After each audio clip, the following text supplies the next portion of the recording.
गुरुदेव भगवान की जय। प्यारे कृष्ण कन्हैया लाल की जय। श्वेताश्वतर उपनिषद अध्याय 3 11वां मंत्र। सर्वानन शिरोग्रीवः सर्वभूत गुहाशयः सर्वव्यापी स भगवान् तस्मात् सर्वगतः शिवः। वह भगवान समस्त मुखों वाला, समस्त शिरों वाला और समस्त ग्रीवाओं वाला है। वह संपूर्ण जीवों के अंतःकरणों में स्थित और सर्वव्यापी है, इसलिए सर्वगत और मंगल रूप है। सर्वानन इत्यादि समस्त मुख, शिर और ग्रीवाएं इसी की हैं, इसलिए यह सर्वानन शिरोग्रीव है। यह समस्त प्राणियों की गुहा बुद्धि में शयन करता है, इसलिए सर्वभूत गुहाशय है। वह सर्वव्यापी और भगवान ऐश्वर्य आदि की समष्टि रूप है।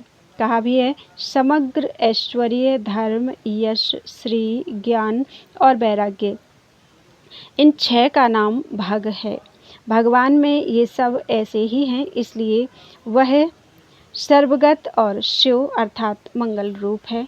तथा महान प्रभुर्वै पुरुषः सत्त्वस्यैष प्रवर्तकः सुनिर्मलामिमां प्राप्तिम् ईशानो ज्योतिरव्ययः।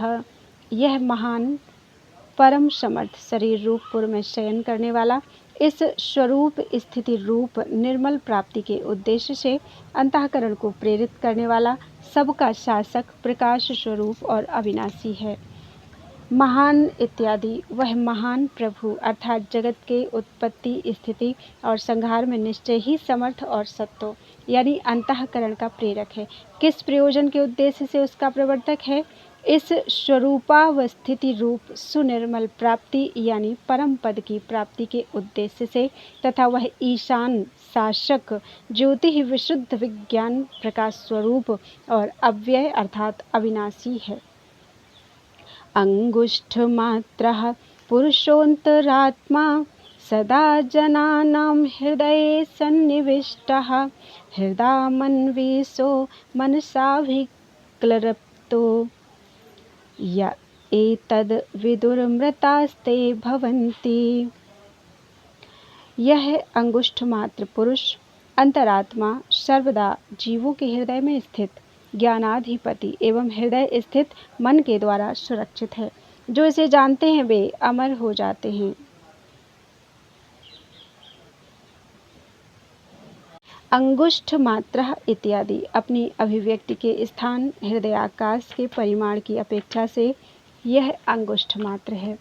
पूर्ण अथवा शरीर रूप पूर्व में शयन करने के कारण पुरुष है। अंतरात्मा अर्थात सबके अंतरात्म स्वरूप से स्थित है, सर्वदा जीवों के हृदय में स्थित है, हृदय स्थित मन के द्वारा सुरक्षित है और मनवीश ज्ञानाध्यक्ष है। जो इसे जानते हैं वे अमर हो जाते हैं। परमेश्वर के सर्वात्म भाव या विराट स्वरूप का वर्णन। वह परमेश्वर पुरुष एवं अंतरात्मा है, यह कहा गया।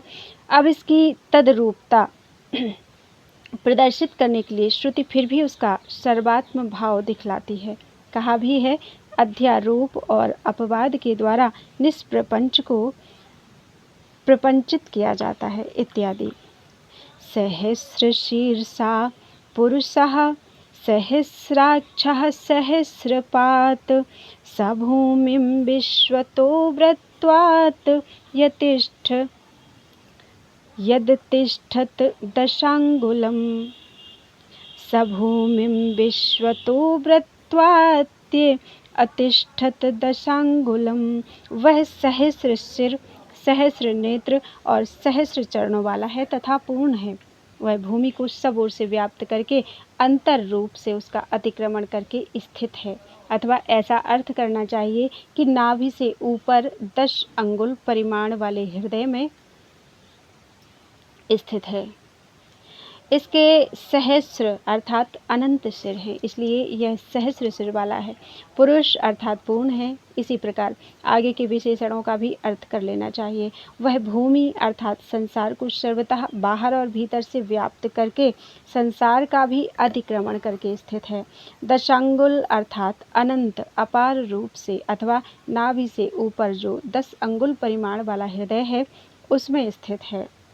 किंतु सर्वात्मक होने पर तो ब्रह्म सप्रपंच साविशेष सिद्ध होगा, क्योंकि उससे अतिरिक्त प्रपंच की सत्ता ही नहीं है। इस पर श्रुति कहती है, पुरुष एवेदं सर्वं यद्भूतं यच्च भव्यम् उतामृतस्वस्येषानो यदन्नेनातिरोहति। जो कुछ भूत और भविष्यत है एवं जो अन्न के द्वारा वृद्धि को प्राप्त होता है वह सब पुरुष ही है, तथा वही अमृत तत्व अर्थात मुक्ति का भी प्रभु है। पुरुष एवेदम इत्यादि यह जो अन्न से बढ़ता है तथा यह जो वर्तमान दिखाई देता है तथा जो कुछ भूत और भविष्यत है वह सब पुरुष ही है। इसके सिवा वह अमृत तत्व का ईशान है अर्थात अमरण धर्मत्व यानी कैवल्य पद का भी प्रभु है, तथा जो अन्न से बढ़ता है जो विद्यमान है उसका यह स्वामी है।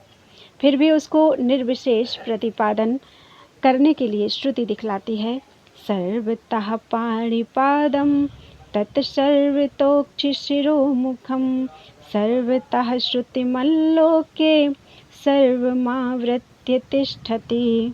उसके सब ओर हाथ पांव हैं, सब ओर आँख सिर और मुख है, तथा वह सर्वत्र कर्णों वाला है एवं लोक में सबको व्याप्त करके स्थित है। सर्वतः इत्यादि उसके सब ओर हाथ पांव हैं, इसलिए वह सर्वतः पाणिपाद है, तथा सब ओर आँख सिर और मुख है, इसलिए सर्वतोक्षि शिरोमुख है।